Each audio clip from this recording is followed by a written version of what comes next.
నమస్తే గురుజీ. నా పేరు ఎస్విఎస్ శ్రీనివాసరావు. నాది అక్కపల్లి విలేజ్, సబ్బవరం మండలం, అనకాపల్లి జిల్లా. నన్ను ఇందులో జాయిన్ చేసిన వారు నాగభూషణ్ గారు. నేను కంటిన్యూస్గా 4 మంత్ నుంచి చేస్తున్నాను గురుజీ. ఇందులో ప్రస్తుతానికి నాకు ఎటువంటి ప్రాబ్లమ్స్ లేదు, కానీ నేను చాలా నేర్చుకున్నాను. మీరు ఎనర్జీషన్ చెప్పేటప్పుడు వచ్చే ఎనర్జీ లెవెల్స్ని కూడా నేను చాలా బాగా సంతృప్తి చెందుతున్నాను సార్.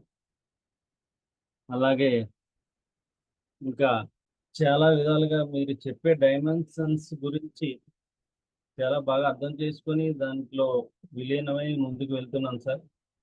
అలాగే ఎదుటి వ్యక్తి పట్ల మనకి ఎటువంటి హీనభావన కూడా లేకుండా ముందుకు తీసుకెళ్తున్నాను సార్. అలాగే మన చేసే ఈ సమయం గురించి అందరికీ చెప్తున్నాను సార్, కానీ కొందరు పాజిటివ్గా తీసుకుంటున్నారు. మనకి వచ్చే సమస్యలు ఏ విధంగా హ్యాండిల్ చేయాలనేది మీరు చెప్పే డైమెన్షన్స్లో నేను నేర్చుకున్నాను సార్. అలాగే మీరు రాగానే చెప్పే మాట హీన భావన, అశ్రద్ధని త్యాగం చేయడం అన్న పదం నాకు చాలా చాలా నాలో చాలా మార్పులు తీసుకొచ్చింది సార్. అలాగే ఎనర్జేషన్ చేసేటప్పుడు సాక్షాత్తు ఆ శివ పరమాత్మే నా ఎదురు ఉండి కొంత అలా కళ్ళల్లో కనిపిస్తున్నారు సార్. అంతా బ్లూయిష్ లో స్టార్స్, మధ్యలో శివలింగం. ఇంకా క్లోజ్ అయ్యే టైంలో కూడా కళ్ళు తెరవడం చాలా ఇబ్బందిగా ఉంటుంది సార్. అసలు తెరవాలా వద్దా అన్న రేంజ్ లో ఉంటుంది, కానీ మీరు ఐస్ ఓపెన్ అన్నంత వరకు కూడా అసలు తెరవలేకపోతున్నాం. ఫస్ట్ లో నీస్ మీద నించుని మనం స్టేజ్ 3లో చేసేది ఫస్ట్ లో చేయలేకపోయాను సార్. అసలు నీస్ మీద నించోలేకపోయాను అసలు. ఇప్పుడు చాలా హ్యాపీగా మీరు 1 అవర్ నించోమన్నా నీస్ మీద నించొని చేయగలుగుతున్నాను సార్. నా బాడీ వెయిట్ కూడా 6 kgs వరకు కూడా తగ్గింది సార్ ఈ 4 months లో.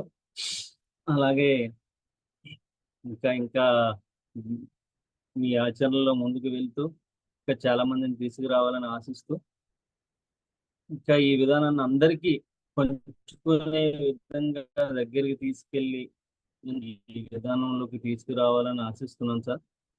కొంతమంది వింటున్నారు, కొంతమంది 24 రోజులు చేయాలా, అన్ని రోజులు తినకుండా ఉండగలమా అని చెప్తున్నారు సార్. నాకేంటంటే తినడం కంటే ఎక్కడైనా అన్న సంతర్పణల దగ్గర కానీ ఎక్కడైనా వడ్డించడం నాకు చాలా ఇష్టం సార్. ఆ వడ్డించిన దాంట్లో వచ్చే సంతృప్తి నాకు అంత ఇంత కాదు సార్. ఎంత కష్టమైనా ఓర్చి ఆ రో అందరూ వెళ్ళిపోయినా నేను 4, 3, 5 అయినా వాళ్ళు ఎవరైనా వచ్చి తింటుంటే వడ్డించి ఉంటే ఎండింగ్ వరకు ఉండి ఆ కార్యక్రమంలో నాకు పాలు పంచుకోవడం ఇష్టం సార్. అది చేస్తా ఉన్నాను. నేను యాక్చువల్గా ఇక్కడ మన ఊర్లో శివాలయం కట్టి ఒక 6 months అవుతుంది సార్. అక్కడ ఒక కాశీ నుంచి వేద పండితులు, ఒక గురూజీ, ఒక 5 members వచ్చారు సార్. వాళ్ళు ఏంటంటే ఇక్కడ ఎవ్రీడే అభిషేకం చేస్తున్నారు. దాంట్లో ఇంకా ఒక 18 members వరకు మాల వేసాం. వాళ్ళతో ఎలా మనం దీక్షలో ఉన్నట్టే కదనేసి మనం దీన్ని కంటిన్యూ చేయాలనేసి ఇంకా మాల కూడా వేశాను సార్. దానివల్ల ఇంకా డైమెన్షన్స్ నేను కరెక్ట్ గా వెళ్ళలేకపోతున్నాను సార్. ఎందుకంటే పాపని ఎర్లీ మార్నింగ్ 7 o'clock ఇక్కడ నుంచి ఒక 15 kilometers తీసుకెళ్ళి అక్కడ విజయనగరం కాలేజ్ బస్సు వస్తుంది, అక్కడికి అందించాలి. ఆ టైంలో మళ్ళీ వెళ్ళి వచ్చేలోపు మన క్లాస్ సగం అయిపోతుంది, కరెక్ట్గా వెళ్ళలేకపోతున్నాను.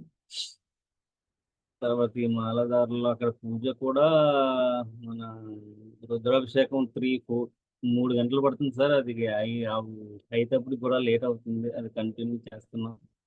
రేపు 16th నైట్ కాశీ బయలుదేరుతుంది సార్. ఇంకా మన పరమాత్మ దయతో ముందుకు వెళ్ళాలని ఆశిస్తూ సెలవు తీసుకుంటున్నాను సార్. ధన్యవాదాలు. Thank you. శుభం.